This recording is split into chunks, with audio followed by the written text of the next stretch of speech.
बोलिए सियावर रामचंद्र जी की जय। फिर भिक्षुकों को बुलाकर करोड़ों प्रकार की निछावरें उनको दी। चक्रवर्ती महाराज दशरथ के चारों पुत्र चिरंजीवी हों। यूं कहते हुए वे अनेक प्रकार के सुंदर वस्त्र पहन पहनकर चले। आनंदित होकर नगाड़े वालों ने बड़े जोर से नगाड़ों पर चोट लगाई। सब लोगों ने जब यह समाचार पाया तब घर घर बधावे होने लगे। 14 लोकों में उत्साह भर गया कि जानकी जी और श्री रघुनाथ जी का विवाह होगा। यह शुभ समाचार पाकर लोग प्रेम मग्न हो गए और रास्ते, घर तथा गलियां सजाने लगे। यद्यपि अयोध्या सदा सुहावनी है, क्योंकि वह श्री राम जी की मंगलमयी पवित्र पुरी है, तथापि प्रीति पर प्रीति होने से वह सुंदर मंगल रचना से सजाई गई। ध्वजा, पताका, पर्दे और सुंदर चमरों से सारा बाजार बहुत ही अनूठा सजाया हुआ है। सोने के कलश, तोरण, मणियों की झालरें, हल्दी, दूब, दही, अक्षत और मालाओं से लोगों ने अपने अपने घरों को सजाकर मंगलमय बना लिया। गलियों को चतुर्रस में सींचा और द्वारों पर सुंदर चौक पुराए। चंदन, केसर, कस्तूरी और कपूर से बने हुए एक सुगंधित द्रव्य को चतुरसम कहते हैं। बिजली की सी कांति वाली, चंद्रमुखी, हरिणी के बच्चे के से नेत्र वाली और अपने सुंदर रूप से कामदेव की स्त्री रति के अभिमान को छुड़ाने वाली सुहागिनी स्त्रियां सभी 16 श्रृंगार सजकर जहां तहां झुंड की झुंड मिलकर मनोहर वाणी से मंगल गीत गा रही हैं, जिनके सुंदर स्वर को सुनकर कोयलें भी लजा जाती हैं। राजमहल का वर्णन कैसे किया जाए, जहां विश्व को विमोहित करने वाला मंडप बनाया गया है। अनेकों प्रकार के मनोहर मांगलिक पदार्थ शोभित हो रहे हैं और बहुत से नगाड़े बज रहे हैं। कहीं भाट विरुदावली कुल कीर्ति का उच्चारण कर रहे हैं और कहीं ब्राह्मण वेद ध्वनि कर रहे हैं।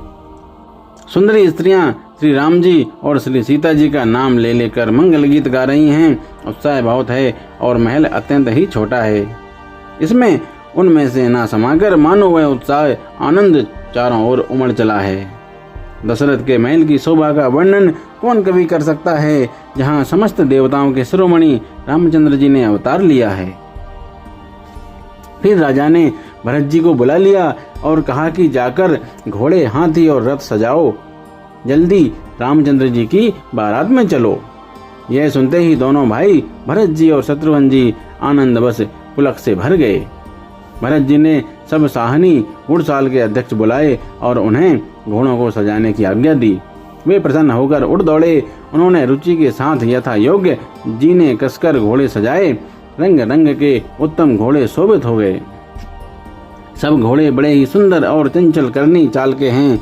वे धरती पर ऐसे पैर रखते हैं जैसे जलते हुए लोहे पर रखते हों।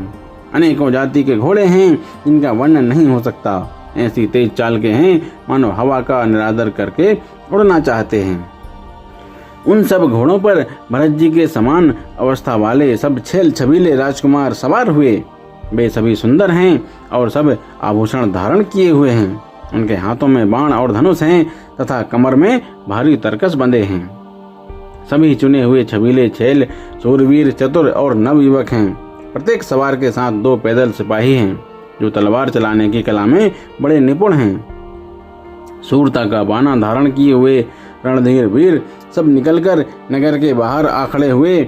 वे चतुर अपने घोड़ों को तरह तरह की चालों से फेर रहे हैं और भेरी तथा नगाड़े की आवाज सुन सुनकर प्रसन्न हो रहे हैं।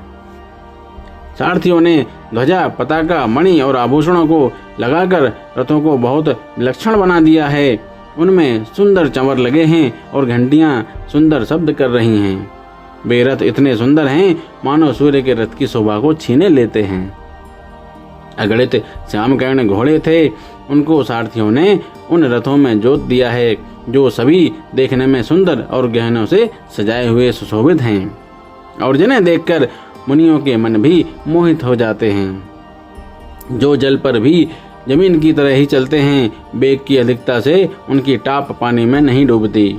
अस्त्र शस्त्र और सब साज सजाकर सारथियों ने रथियों को बुला लिया। रथों पर चढ़ चढ़कर बारात नगर के बाहर जुटने लगी। जो जिस काम के लिए जाता है सभी को सुंदर शकुन होते हैं। श्रेष्ठ हाथियों पर सुंदर अंबारियां पड़ी हैं। वे जिस प्रकार सजाई गई थीं सो कहा नहीं जा सकता। मतवाले हाथी घंटों से सुशोभित होकर घंटे बजाते हुए चले, मानो सावन के सुंदर बादलों के समूह गरजते हुए जा रहे हों। सुंदर पालकियां, सुख से बैठने योग्य तामजान जो कुर्सीनुमा होते हैं, और रथ आदि और भी अनेकों प्रकार की सवारियां हैं, उन पर श्रेष्ठ ब्राह्मणों के समूह चढ़कर चले, मानो सब वेदों के छंद ही शरीर धारण किए हुए हों। मागध, सूत, भाट और गुण गाने वाले सब जो जिस योग्य थे वैसी सवारी पर चढ़कर चले। बहुत जातियों के खच्चर, ऊंट और बैल, असंख्यों प्रकार की वस्तुएं लाद लाद कर चले। कहार करोड़ों कांवरें लेकर चले। उनमें अनेकों प्रकार की इतनी वस्तुएं थीं कि जिनका वर्णन कौन कर सकता है। सब सेवकों के समूह अपना अपना साज समाज बनाकर चले। सबके हृदय में अपार हर्ष है और शरीर पुलक से भरे हैं। सबको एक ही लालसा लगी है कि हम श्री राम लक्ष्मण दोनों भाइयों को नेत्र भरकर कब देखेंगे। बोलिए सियावर रामचंद्र जी की जय। रामायण मैया की जय।